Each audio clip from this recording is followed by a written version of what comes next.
के साथियों के सहयोग से हमने वहां आंदोलन खड़ा किया और परिणाम ये हुआ कि जब हम वहां चुनाव लड़े तो 45,000 वोट, जब नीला झंडा जो है बहुत मजबूत नहीं था तो 45,000 वोट था।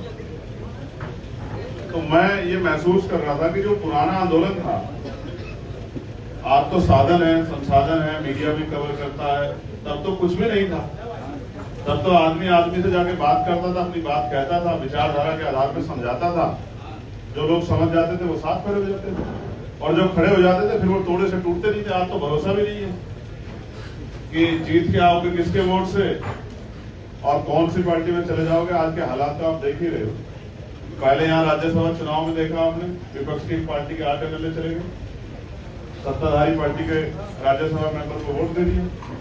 फिर आपने दिल्ली की एक पार्टी का हाल देखा, 10 में से 7 राज्यसभा के मेंबर जो हैं वो उसी पार्टी में चले गए जिसके खिलाफ कहते थे कि हम खिलाफ। और फिर अभी बंगाल में जो हो रहा है वो भी किसी छिपा हुआ नहीं। तो पहले तो आदमी टूटता था तो पार्टी टूट रही। ऐसे समय में जहां इतने विकल्प हैं, डॉक्टर मसूद साहब और उनके साथियों ने जो विश्वास आजाद समाज पार्टी काशीराम में उसकी नीतियों में दिखाया है और अनुभव करके, कल जब हमारी बात हुई तो उन्होंने कहा कि हम लंबे समय से बोझ कर रहे हैं पिछले 1.5 साल से कि कौन सी पार्टी बहुजन आंदोलन को आगे बढ़ाए। हम आपके एक स्पीच को देखते हैं, आपके द्वारा किए गए हर काम को देखते हैं और हमने, हमारे साथियों ने सहमत होकर मन बनाया कि अगर इस आंदोलन में हम लोग अपना अनुभव झोंक दें तो जोश जुनून अनुभव से उत्तर प्रदेश की हालात को बदला जा सकता। वरना जो लोग कह रहे हैं कि हम लोग सरकार बदल देंगे, ये कर देंगे, इतिहास गवाह है 22 में 10-10 पार्टियों का अलायंस था तो भी 125 के पास जा पाए। इस बार तो 1-2 पार्टियां, तो रिजल्ट क्या होगा ये उत्तर प्रदेश की जनता जानती है। एक ही तरीका है उत्तर प्रदेश का, किसान, मजदूर, नौजवान, महिलाएं, वंचित वर्ग में दलित, पिछड़ा, आदिवासी और मुसलमान सीना तान के एकजुट होकर अपने अधिकारों के लिए खड़ा हो जाए और इस लड़ाई को लड़े। ऐसे ना लड़े कि सिर्फ मौके के आधार पर लड़े, हर जगह लड़े। जहां किसानों पे अत्याचार हो किसानों के लिए लड़े, जहां दलितों पे अत्याचार हो दलितों के लिए लड़े, जहां मुसलमानों पे अत्याचार हो मुसलमानों के लिए लड़े, जहां पिछड़ों पे अत्याचार हो उनके हक की डकमारी, उनके साथ हकमारी हो, डाका पड़े, लूट उनके अधिकारों की, तो वहां मिलकर लड़े। ये भाईचारा बना के, चुनावी भाईचारा नहीं असली भाईचारा बना के लड़े तो मैं गारंटी देख कैसे कह सकता हूं कि भारतीय जनता पार्टी सूख देनी पड़ेगी उत्तर प्रदेश। और आप 12 से पहले का इतिहास उठा के देख लो,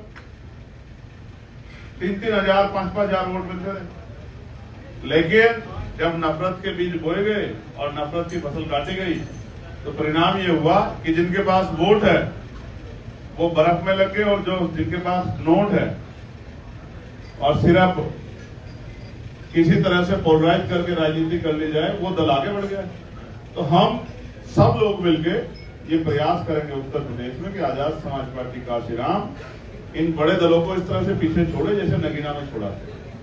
नगीना लोकसभा के चुनाव में जिस तरह से इन सारे बड़े दलों को पटकने देके, चाहे वो एनडीए हो या एआईएनडीए जो भी अलायंस बना था वो हो, इन दोनों अलायंस को पीछे छोड़ के भाईचारा बना के उत्तर प्रदेश में एक नई तस्वीर बनाए और वो तस्वीर हर व्यक्ति की अपनी तस्वीर हो, उस तस्वीर में हर वर्ग की हिस्सेदारी हो, उस तस्वीर में हर कमजोर की शक्ति छिपी हुई हो और जब वो तस्वीर पटल पे आए तो ये लगे कि सरकार में या इस आंदोलन में, इस दल में हमारी हिस्सेदारी है।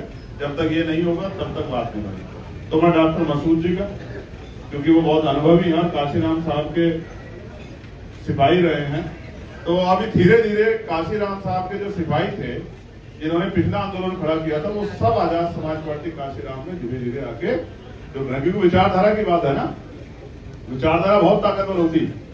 तो विचारधारा के आधार पे मैं पिछली बार जब आया था उत्तर प्रदेश में चुनाव की शुरुआत किसने की? हमने यहाँ 350 विधानसभाओं पे इंटरव्यू किए 6 दिन बैठ के। उसके बाद दूसरी पार्टी में हलचल हुई। उससे पहले हमने 8 बड़ी सभाएं की उत्तर प्रदेश में। मुस्लिम समस्या संवाद सम्मेलन हमने यही किया लखनऊ में, फिर पिछड़ा वर्ग अधिकार सम्मेलन किया, उससे पहले 18 मंडलों में प्रबुद्धन सम्मेलन किए। तो हम अपनी पार्टी के आधार पर तैयारी अपनी मजबूत कर सके। मैं फिर कह रहा हूँ ये विचारधारा का आंदोलन है। अगर वैचारिक नहीं होगा आदमी तो चला जाएगा छोड़ के, जीत के भी हार के भी। तो हम यहाँ जो लोग बैठे हैं वैचारिक लोग हैं। रामेश्वर पौन जी ने 55 किताबें लिखी हैं, डॉक्टर मसूद साहब ने पूरी जवानी और पूरी जिंदगी हक वंचित समाज की सेवा की, उनकी आवाज बने हैं। डॉक्टर आकिब साहब अपनी लड़ाई लड़ रहे हैं पूरे बहुजन समाज की। चित्तौड़ साहब लगातार लंबे समय से इस आंदोलन का हिस्सा है और मौर्य जी लंबे समय से इस आंदोलन को सींचने का काम कर रहे हैं। मैं इन सबके भरोसे कह सकता हूं कि जमीन पे आजाद समाज पार्टी का काम भीम आर्मी आजाद समाज पार्टी कार्यकर्ता की वजह से बहुत तेजी से आगे बढ़ रहा है। और जिस तरह लड़ाई लड़ी जा रही, चाहे वो उत्तराखंड हो, अभी आपने टीवी का मामला देखा, चाहे वो उत्तर प्रदेश हो, चाहे वो हरियाणा हो, चाहे वो हिमाचल हो, मध्य प्रदेश, राजस्थान हो, तो आजाद समाज पार्टी के लोग गरीब कमजोर किसान मजदूर की आवाज बनकर उसकी लड़ाई लड़ रहे हैं। इस वजह से आजाद समाज पार्टी का जननाद बढ़ रहा है। और मैं विश्वास दिला कहता हूं अपने सभी साथियों को, इस बार उत्तर प्रदेश की सरकार आजाद समाज पार्टी तय करेगी। मेरी बात को आप लोग याद रखें, आजाद समाज पार्टी ही तय करेगी कि उत्तर प्रदेश की लखनऊ की 5 कालिदास मार्ग की कुर्सी पर कौन बैठेगा। ये चाबी आजाद समाज पार्टी कांशीराम के पास रहेगी। इस बात का मैं आपको विश्वास दिलाता हूं। और पुनः क्योंकि मेरे तो भाई भी हैं और मैं कल बस एक ही बात पूछा, स्वास्थ्य कैसा आपका, तो मेरे भाई भी हैं। मैं तो इनसे कहूंगा कि हमें ये लड़ाई मिलकर आगे बढ़ानी है और मैंने इनको कल से कहा कि आप लग जाओ पूरे प्रदेश में, जा जाके सब लोगों को, पुराने लोगों को तैयार करो। इस लड़ाई को हम लोग मिलकर लड़ेंगे और जीतेंगे।